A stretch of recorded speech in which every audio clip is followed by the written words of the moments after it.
I'm combining a couple of papers, reports here. This one just came out in Science as a feature talking about breathless oceans. Warming oceans are running short of oxygen, and the fiercest marine predators are already feeling the effects. Sharks feed around low oxygen regions because the low oxygen waters that remain just below the surface tend to push the prey together. Then it's easier for them to find and hunt them.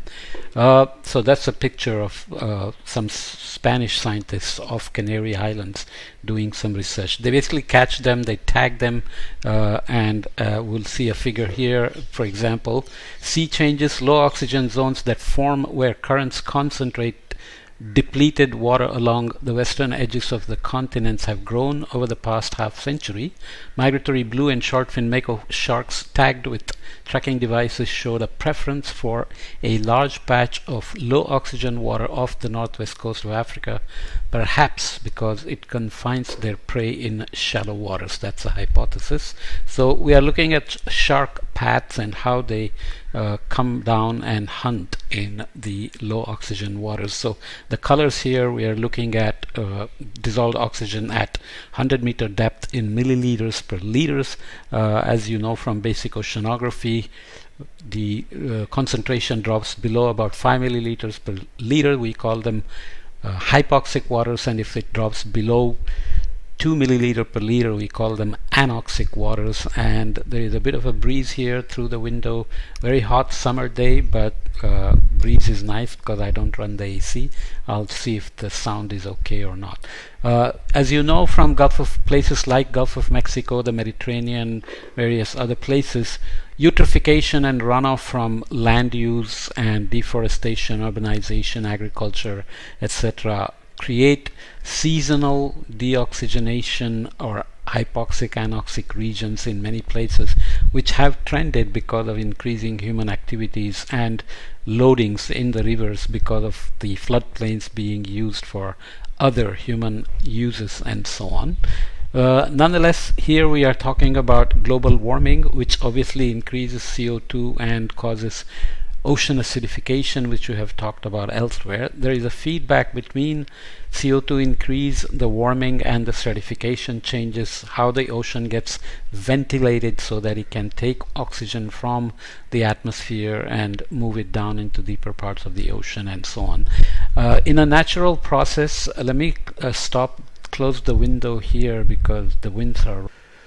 Okay, sorry about that. Hopefully the noise reduced. So we know from natural processes that oxygen is, on average, this is the mean oxygen for the Atlantic and Pacific Oceans. Oxygen near the surface is high because it's constantly being exchanged with the atmosphere, and the ocean waters near the surface have high oxygen, and there is also photosynthesis from phytoplankton in many places. As you go down below the surface, you see that the oxygen drops, and we have the so-called oxygen minimum layer where a lot of the heterotrophic species live and they respire and they consume the oxygen and create this.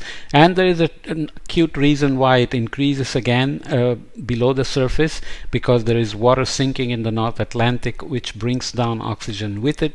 So you can see that the Atlantic oxygen is much higher than the Pacific oxygen below the surface, dissolved oxygen.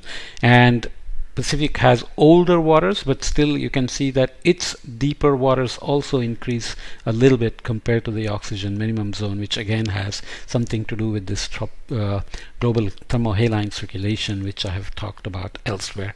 Keeping that in mind, these are naturally occurring low oxygen waters which relate to upwelling, which brings up the oxygen minimum water towards 100-meter depth. And the question is, with global warming, are these thickening in their extent in the vertical and expanding in the horizontal?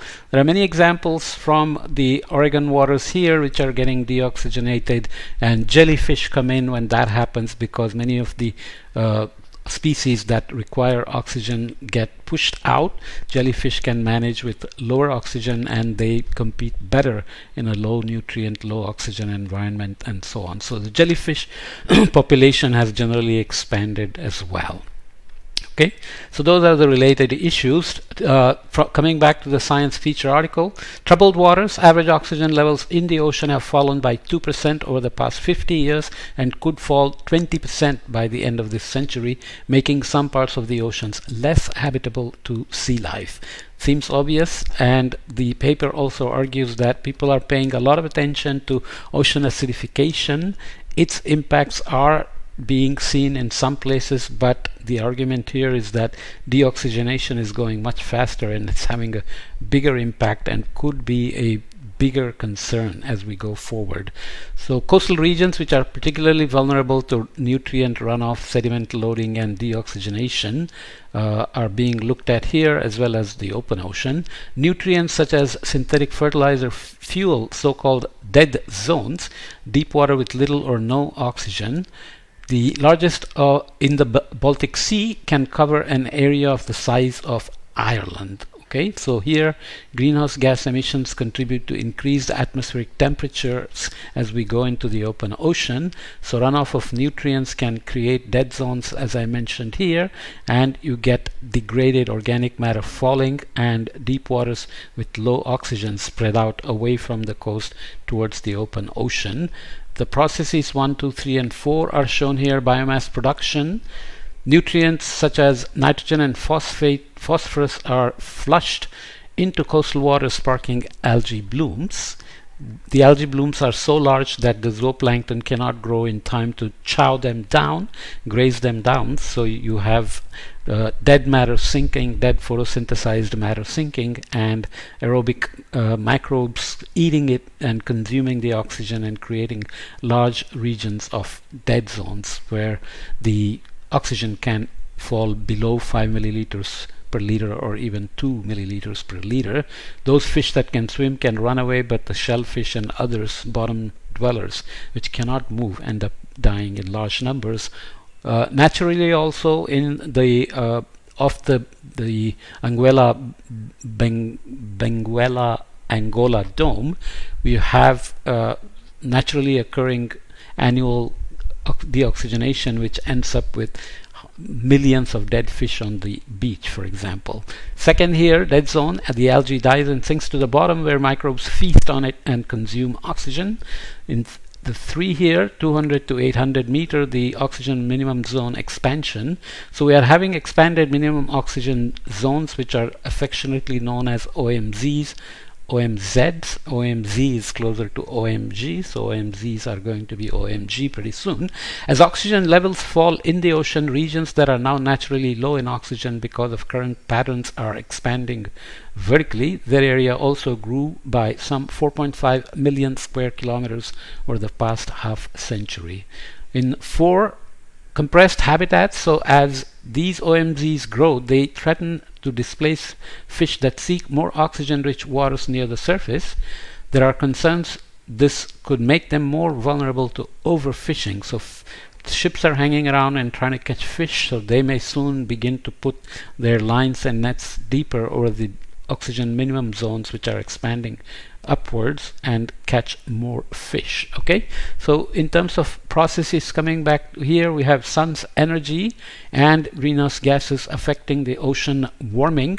Ocean warming creates stronger stratification as well, which makes mixing harder, which also then makes the oxygenation of the waters lower. So increased oxygen release can happen at the surface, solubility impacts as well as the impacts of changes in the ecosystem. So low oxygen deeper waters being shown here. These are off Gran Canaria, one of the Canary Islands. A small fishing boat is carrying a team of scientists hoping to tag sharks swimming towards an expanding low oxygen zone. So the tough work, and data is collected diligently over time to try to track these things. To add a few more details, I'm taking some material from an older report from UNESCO and partners, which was titled "The Ocean is Losing Its Breath, Declining Oxygen in the World's Ocean and Coastal Waters." This is from 2018, a bit dated, but the fundamentals are still the same. So some deoxygenation numbers and effects. So these are OMZs in blue and areas with coastal hypoxia in red. So these are related to the eutrophication or enhanced nutrient flow that we just talked about.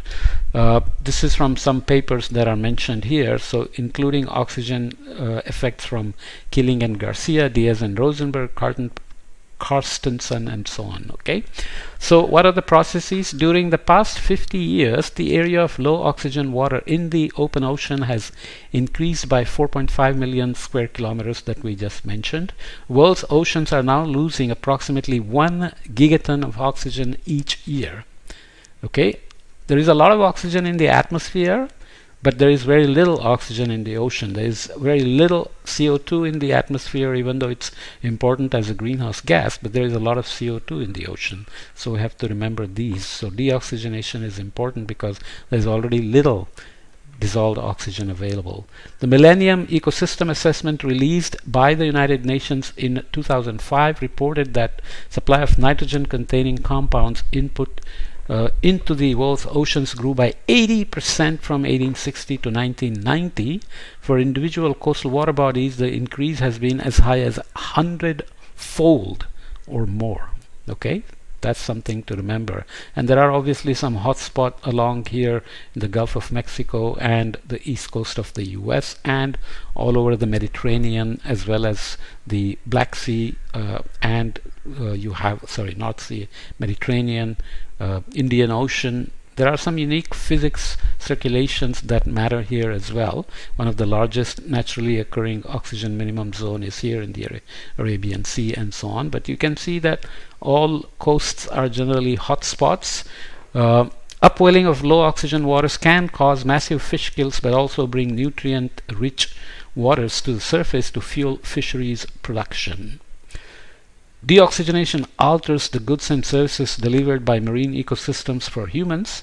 Services reduced can include food production through fisheries and aquaculture, climate regulation, nutrient cycling, and resilience. Okay, the Baltic Sea has the largest coastal water hypoxic zone. In 2011, the area of water with dissolved oxygen concentrations less than 2 milligrams per liter was nearly 80,000 square kilometers.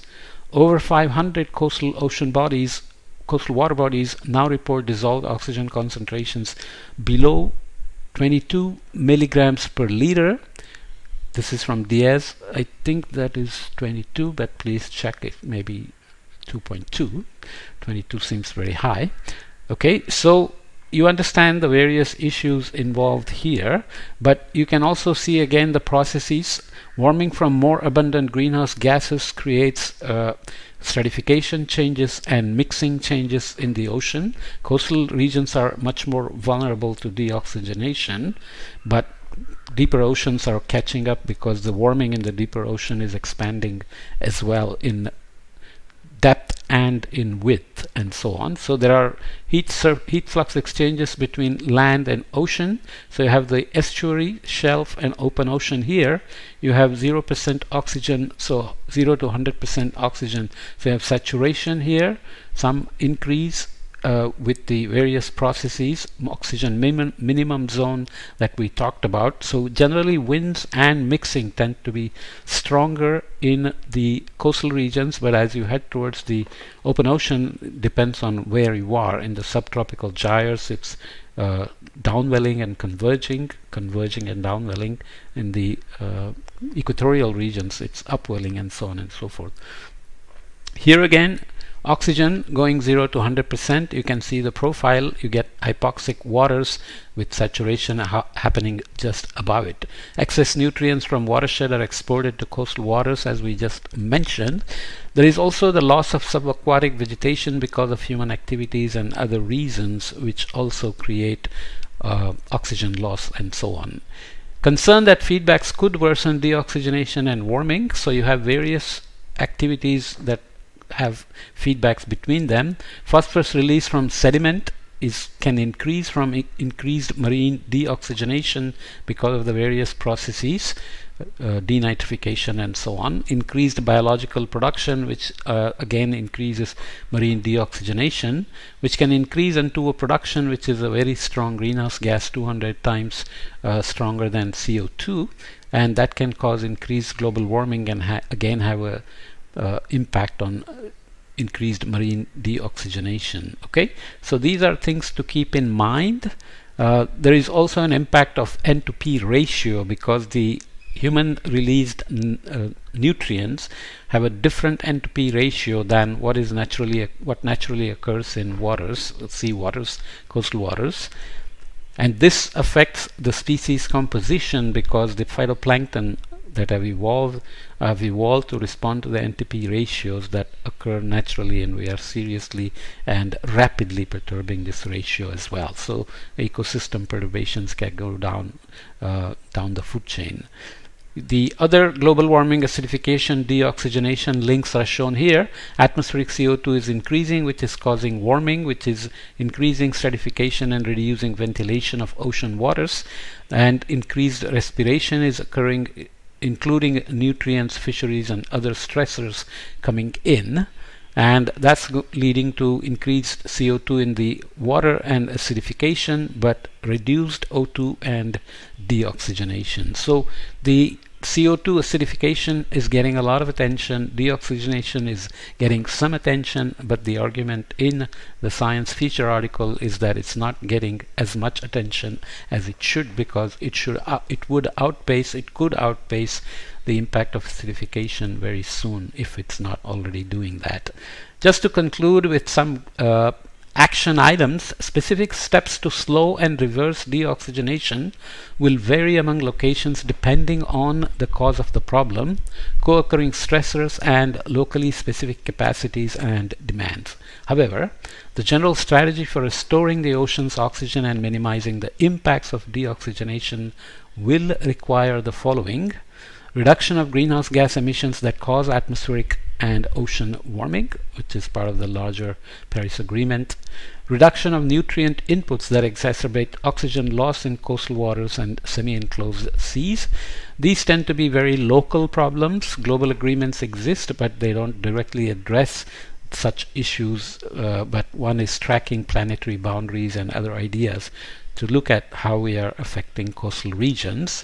Inclusion of climate change effects in developing nutrient reduction strategies. Again, this is not explicitly represented in the Paris agreements yet.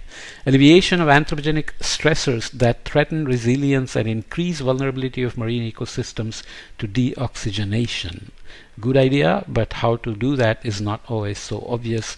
There are ideas of blue carbon sequestration, increasing marine ecosystems, subaquatic vegetation, and so on, which have multiple co-benefits, like increasing oxygen, reducing impacts of cyclones and storms, and also reducing erosion and so on, and filtering the nutrients that come in from the land. Adoption of marine spatial planning and fisheries management strategies addressing deoxygenation vulnerabilities and the protection of affected species and habitats. The UN Decade of the Oceans is beginning to address some of these issues, even though it tends to be focused again on mitigation and ocean carbon dioxide removal and so on. So one has to be careful about these particular issues.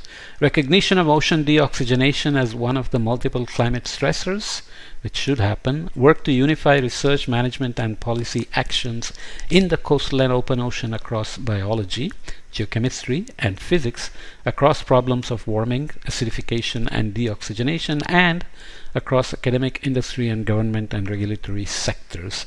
There are many related ideas. For example, the fish which are managed very locally and regionally, they don't stay in one place. They move around the coast, especially 90% of the fish tend to get caught in the coastal regions. So these connectivities of habitats and connectivities of deoxygenation processes and so on must be built into the management and policy actions as well. Okay, so I will leave that here, and you can follow up on the reports and the paper, which are very nice, with lots of very nice references as well. Okay, see you next time.